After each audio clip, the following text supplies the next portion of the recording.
아이가 자라매 젖을 때고 이삭이 젖을 때는 날에 아브라함이 큰 잔치를 베풀었더라. 사라가 본즉 아브라함의 아들 애굽 여인 하갈의 아들이 이삭을 놀리는지라. 그가 아브라함에게 이르되 이 여종과 그 아들을 내쫓으라. 이 종의 아들은 내 아들 이삭과 함께 기업을 얻지 못하리라 하므로 아브라함이 그의 아들로 말미암아 그 일이 매우 근심이 되었더니 하나님이 아브라함에게 이르시되 내 아이나 내 여종으로 말미암아 근심하지 말고 사라가 내게 이른 말을 다 들으라. 이삭에게서 나는 자라야 넷이라 부를 것임이니라. 그러나 여종의 아들도 넷이니 내가 그로 한 민족을 이루게 하리라 하신지라.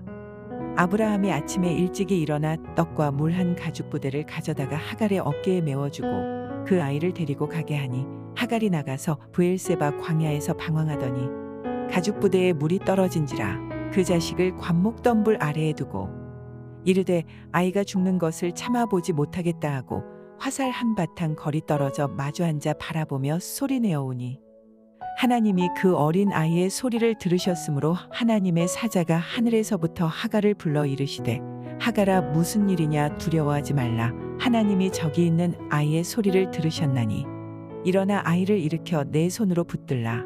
그가 큰 민족을 이루게 하리라 하시니라. 하나님이 하갈의 눈을 밝히셨으므로 샘물을 보고 가서 가죽 부대에 물을 채워다가 그 아이에게 마시게 하였더라.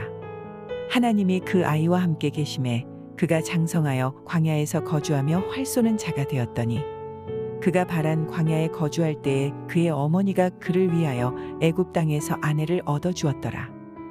9월 9일 금요 새벽 큐티입니다. 이 시간에는 하갈과 이스마엘을 향한 하나님의 은혜에 대해서 말씀을 드리겠습니다. 우리가 잘 아는 대로 아들을 낳지 못하던 사라는 자신의 몸종이었던 애굽 여인 하갈을 아브라함으로 하여금 첩으로 맞이하게 합니다. 그래서 아브라함은 86세 때 이스마엘을 낳습니다. 노년에 얻은 아들이니 아브라함이 얼마나 사랑을 쏟았겠습니까? 그러던 중에 아브라함은 100세가 되고 하나님께서는 약속하셨던 대로 사라를 통해 아들 이삭을 주십니다.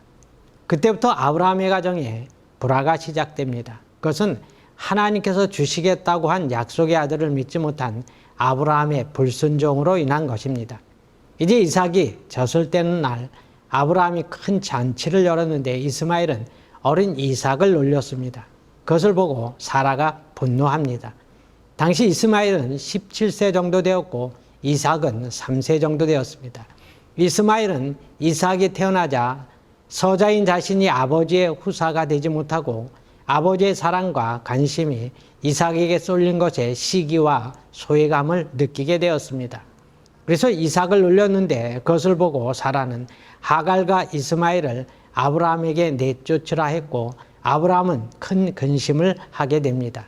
바로 그때 하나님께서 아브라함에게 나타나셔서 걱정하지 말라고 하시면서 이스마엘을 통해 한 민족을 이루게 할 것이니 사라의 말을 들으라고 하셨습니다. 그래서 아브라함은 떡과 물을 주면서 하갈과 이스마엘을 내보냅니다. 그런데 하갈이 집을 나왔지만 사방을 둘러와도 갈 데가 없었습니다. 브엘세바 광야에서 방황하다가 이제 물마저 떨어지면서 아들인 이스마엘은 갈증으로 쓰러져 죽어갔고 하갈은 그 이스마엘을 관목 덤불 아래에 두고 화살 한바탕쯤 떨어진 곳에 가서 소리내어 울었는데 하갈은 죽어가는 아들을 참아 볼 수가 없었던 것입니다. 어떻게 보면 당시 이 하갈의 처지는 우리가 살아가면서 겪는 고난의 여정을 보여준다고도 할 수 있습니다. 누구라도 이 땅을 살다 보면 이와 같이 어려운 시련을 겪을 때가 있습니다. 하갈 역시 그 절망 속에서 답을 찾지 못한 채 울고 있었습니다. 그런데 하나님께서는 하갈의 눈물을 보셨고 그 기도를 들으셨다는 사실입니다.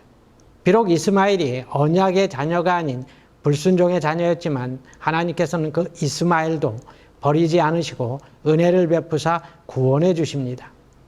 이스마엘도 돌보시는데 우리 하나님의 자녀들을 얼마나 사랑하시겠습니까? 17절에 보면 하나님이 그 어린아이의 소리를 들으셨다고 했습니다. 사실 이스마엘은 어린아이가 아닙니다. 오늘날로 하면 고1 정도 되는 청소년입니다. 이제 하나님의 사자가 나타나 하갈에게 두려워 말라고 하면서 하나님께서 아이의 소리를 들으셨다고 말합니다. 하나님께서 들으시면 아무리 큰 문제도 더 이상 문제가 아닙니다. 하갈에게 하늘문이 활짝 열리게 됩니다.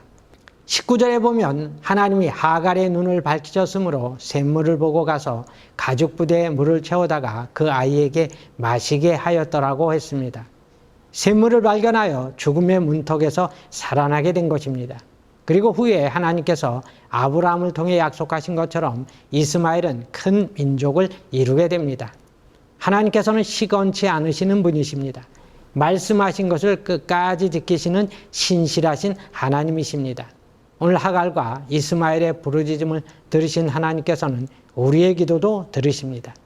우리를 보호하시고 끝까지 지켜주심을 믿고 어떤 상황 가운데서도 신실하신 주님을 믿고 기도하시는 우리 성도님들이 다 되시기를 바랍니다. 기도하겠습니다. 우리의 기도를 들으시는 좋으신 하나님 아버지, 우리가 인생을 살아갈 때 큰 고난과 시련을 만날 때가 있습니다. 하나님, 그럴 때라도 우리가 낙심하지 아니하고 위를 바라보며 하나님의 그 크신 긍휼을 기대하며 기도로서 모든 어려움을 해결할 수 있도록 하나님 도와 주시옵소서. 날마다 기도로 승리하는 우리 성도들이 다 될 수 있도록 하나님 축복하여 주시옵소서. 모든 말씀 예수님의 이름으로 기도드리옵나이다. 아멘.